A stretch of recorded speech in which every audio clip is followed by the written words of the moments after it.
उसके घर में इतनी गरीबी थी कि जब वो चौथी क्लास में था तो उसके पिता उसकी पढ़ाई छुड़वाकर उसको काम पर लगाना चाहते थे। टीचर के समझाने पर जैसे तैसे पढ़ाई तो बच गई, लेकिन जिंदगी आसान नहीं हुई। उसने अपनी पढ़ाई का खर्च उठाने के लिए होटल में वेटर का काम किया, पिता के काम में हाथ बटाया। वो पढ़ता जा रहा था बिना ये जाने कि उसको बनना क्या है। लेकिन एक बार एक अधिकारी ने उसके पिता से रिश्वत मांगी और उस दिन शेख अंसार अहमद ने यह तय कर लिया कि वो एक अधिकारी बनेगा।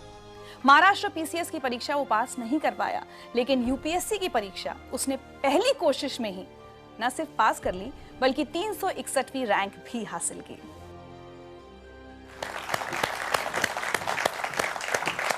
बहुत बहुत बहुत स्वागत है आपका जिंदगी लाइव में।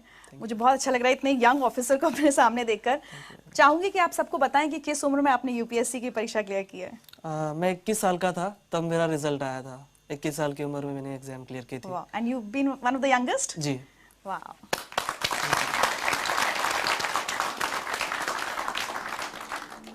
बहुत गरीबी के दिन देखे हैं बचपन में? जी हाँ, बिल्कुल, क्योंकि मेरे पिताजी जैसा एक ऑटो रिक्शा ड्राइवर थे और जो बीपीएल फैमिलीज होती है, बिलो पॉवर्टी लाइन, जो घर आपने देखा अभी, वो घर भी हमें उसी के तहत मिला था। तो एक बिलो पॉवर्टी लाइन की फैमिली में मैं पैदा हुआ था। अच्छा, ये क्या हालात बन गए थे कि आपके फादर को स्कूल जाकर ये कहना पड़ा कि मैं इसको नहीं पढ़ा पाऊंगा? मेरे पिताजी को किसी ने बताया कि इसको पढ़ा के कौन सी नौकरी लगनी है, सरकारी नौकरियां नहीं है और हमारी कम्युनिटी के लोगों को नौकरियां नहीं मिलती, कोई नौकरी नहीं देता, उससे इसको पढ़ा के कोई मतलब नहीं है, आप इसी किसी काम को लगा दीजिए, घर में 2 पैसे आ जाएंगे। एक मैसेज सुनवाते हैं आपको। जब उसके पिताजी स्कूल में आए तो वो बोले उसका नाम निकालने का है, अब वो उसको स्कूल में नहीं रखने का। फिर मैंने बोला क्या करेंगे फिर उसका, वो क्या करेगा? तो उसको कुछ तो भी काम धंधा दे के काम करेगा। तो मैंने बोला ये अच्छा नहीं, और वो जहाँ तक पढ़ना चाहे उसको पढ़ने। इन्हीं की वजह से एक्चुअली मैं आज यहाँ तक पहुँचा हूँ। अगर ये मेरे पिताजी को नहीं बताते तो शायद मैं कहीं रिक्शा चला रहा होता। आपकी अम्मी भी खेत में मजदूरी करती थी घर का खर्च चलाने के लिए? जी हाँ, बिल्कुल। घर का खर्च, और मैं जब पुणे में पढ़ाई कर रहा था तो मेरा भाई भी मुझे पैसे भेज दिया करता था, लेकिन पैसे कभी कभी कम पड़ जाते थे। तो मेरी अम्मी खेत में काम करती थी, लैंड लेबर, तो वो भी उसकी जो कुछ सेविंग होती थी वो मुझे भेज देती थी। चलिए आपके लिए एक और मैसेज है। पर आंसर ने पहले पास से रात का भी चिराग लगा के पढ़ाई करता गया। सो जा बोले होंगे तो नहीं तुम सो जाओ, दिन कभी कभी दिन निकल जाना उसको। जो पहले पास से पहली से नंबर 1 आते गया तो आखिर तक नंबर 1 ही आया उसका। उसकी पढ़ाई को हमने कोई कमी नहीं आने दी, घर का परिस्थिति बताई नहीं हमने उसको कभी।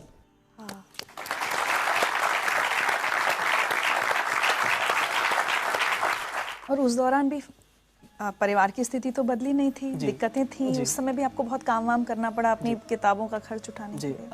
10th में मेरी छुट्टियां चल रही थी और मुझे कंप्यूटर सीखना था। तो MSc IT का कोर्स आता है, वो कोर्स मुझे करना था। उसकी फ़ीस थी लगभग 2,800 समथिंग, उस वक्त उसकी फ़ीस थी। पे करने के लिए पैसे नहीं थे, तो मैंने मेरे अब्बू को बताया कि भाई ये रेस्टोरेंट है, यहाँ पर मुझे काम करना है, मुझे वो लगभग 3,000 रुपये तक कुछ पगार दे रहे हैं। अब्बू ने कहा ठीक है, तुमको करना है तो करो। फिर मैं उस रेस्टोरेंट में काम करता था। सुबह 8 बजे से लेकर रात में 11 बजे तक वो काम होता था।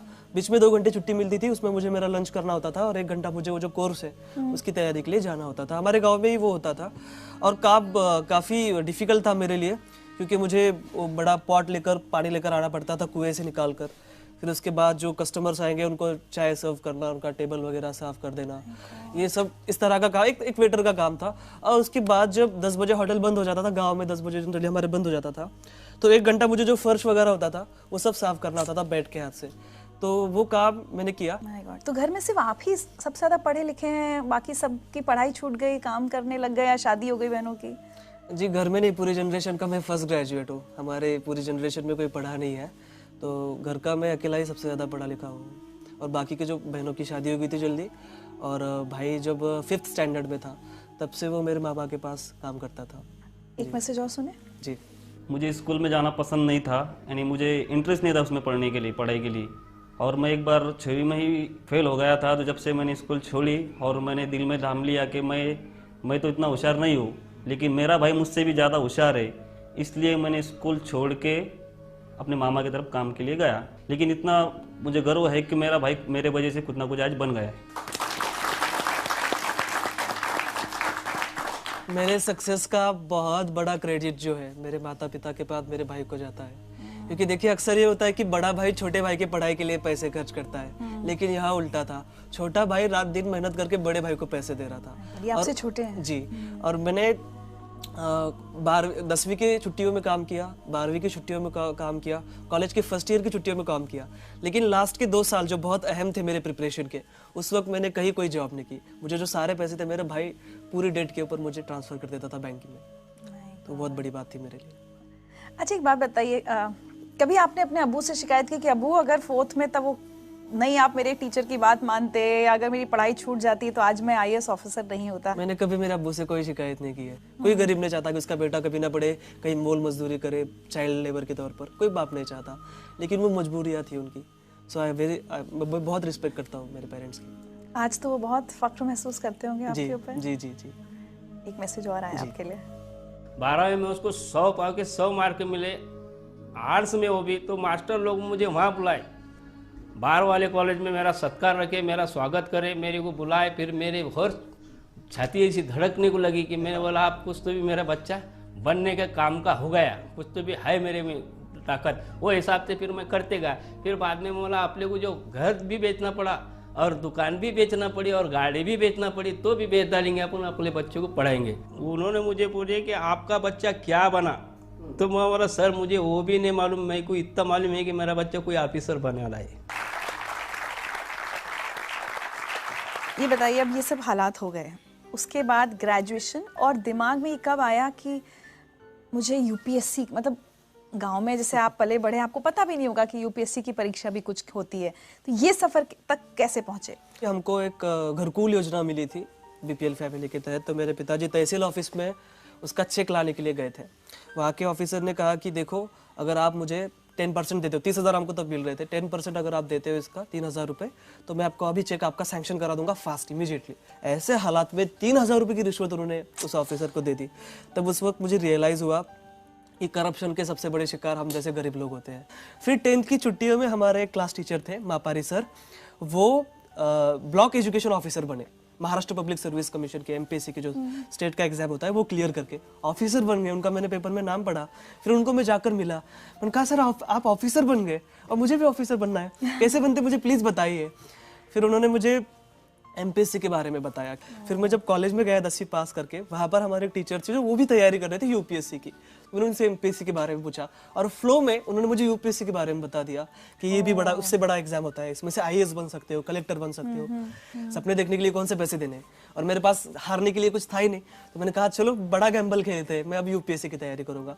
अंसर, कभी जब तैयारी कर रहे थे UPSC की, उस दौरान भी तो ये फेज आया होगा कभी कि ये प्रेशर बने कि अब छोड़ो, इसमें तो पता नहीं होगा या नहीं होगा, कोई छोटी मोटी नौकरी कर लेते हैं, कम से कम अब्बू अम्मी का हाथ बटाएं, ये प्रेशर था आपके ऊपर? जी बिल्कुल था। बहुत बार ऐसा लगता था कि कंपटीशन देखिए 5-5.5 लाख बच्चे एग्जाम देते हैं, तैयारी करने वाले तो उससे भी ज़्यादा है, लेकिन बाद में खुद से ही मैं पूछता था कि ठीक है मैं ये नहीं करूँगा तो क्या करूँगा, छोटी मोटी कहीं नौकरी कर लूँगा, उसमें मैं सेटिस्फाइड नहीं रह पाऊँगा, मुझे बड़ा करना है कुछ तो। और मैं पढ़ाई भी नहीं छोड़ सकता था, क्योंकि देखिए मेरे सामने 2 ही ऑप्शन थे, डू और डाई, इसमें मुझे करना ही था। और वही रीज़न है कि मैं इतनी फर्स्ट अटेम्प्ट में 21वीं साल की उम्र में ये क्लियर किया, क्योंकि मेरे पास दूसरा कोई ऑप्शन नहीं था। एक मैसेज और है आपके लिए। जब UPSC मेंस का रिजल्ट लगा उस दिन मैंने तुझे कॉल किया था और मैंने तुझे सबसे पहले बताया कि तू पास हो गया है। उस शाम हम मिले भी थे, तू बहुत खुश और इमोशनल था, मैं भी वो खुशी जाहिर कर रहा था, पर उस इतने बड़े दिन भी तेरे पास खाने के लिए पैसे नहीं थे। हम दोनों ने हमारे घर पे ही खाना खाया था। मेरे लिए ये बहुत बड़ी बात नहीं है कि मैंने तुझे खाना खिलाया, पर मेरे लिए ये अवसर था कि मैंने इतने कम उम्र वाले एक IAS ऑफिसर के साथ खाना खाया।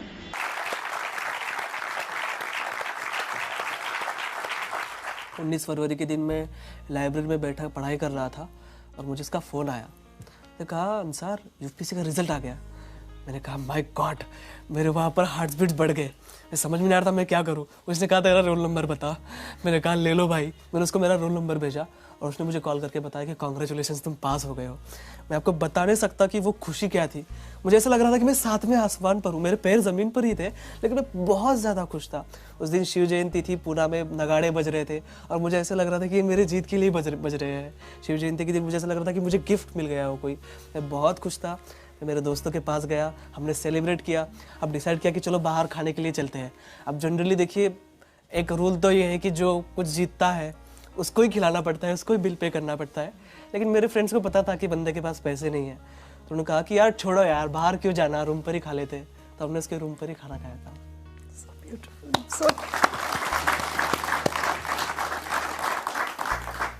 मेरे पास सच्ची आज शब्द नहीं, आपकी बातें सुनकर कितनी खुशी हो रही है कि एक बच्चा कहाँ से कहाँ पहुँचा है और अब जल्द ही आपकी नौकरी की शुरुआत होने वाली है। आपको लगता है अंसार, आप जहाँ से आए हैं, आपका जो बैकग्राउंड है, क्या वो आपको एक अलग ऑफिसर बनाएंगी? मैं ये सोचता हूँ कि मेरे लाइफ में मैंने जो फेस किया है वो किसी और को फेस ना करना पड़े। तो जाहिर सी बात है कि मैं एक अच्छा ऑफिसर बन पाऊँगा। मेरे साथ वो मोटिवेशन रहेगा। जब भी मैं किसी बच्चे को कोई काम करते हुए देखूंगा तो मुझे वो फील आएगा कि कुछ साल पहले मैं भी ऐसा काम कर रहा था और मुझे बहुत बुरा लगता था जब मैं किसी को चाय सर्व करता था या किसी का टेबल साफ़ करता था। तो वो फीलिंग आएंगी और मैं उसके लिए काम करूँगा। तो मुझे लगता है कि मैं एक अच्छा ऑफिसर बन पाऊँगा just because of my background. आज अगर पीछे मुड़ के देखते हैं और अपनी ज़िंदगी की कोई एक चीज़ बदलना चाहें तो क्या होगा? मेरी ज़िंदगी की, मैं चाहूँगा कि मेरा बचपन फिर से आ जाए और मेरे पिताजी उसमें IAS हो। सो जैस मुझे तो जब मुझे कोई यूनिफॉर्म ना मिला हो या कोई किताब ना मिली हो तो वो मुझे मिल जाए। कोई एक मैसेज जो आप सब लोगों को, और सिर्फ जो यहाँ बैठे हैं वो नहीं, जो बहुत सारे लोग टेलीविजन पर आपको देख रहे हैं और उसमें से बहुत सारे IAS की तैयारी कर रहे होंगे, उनको क्या मैसेज देना चाहेंगे? जी, मैं उनको यही मैसेज देना चाहूँगा, एक रिक्शा चलाने वाले का लड़का अगर IAS बन सकता है, जिसने अपनी लाइफ में सारे ऑड्स देखे हो, तो मुझे ऐसा लगता है कि हमारे देश का कोई भी बच्चा, और गरीब से गरीब बच्चा भी, और किसी भी मजहब का बच्चा IAS बन सकता है। आप सभी को मेरी बहुत बहुत शुभकामनाएं।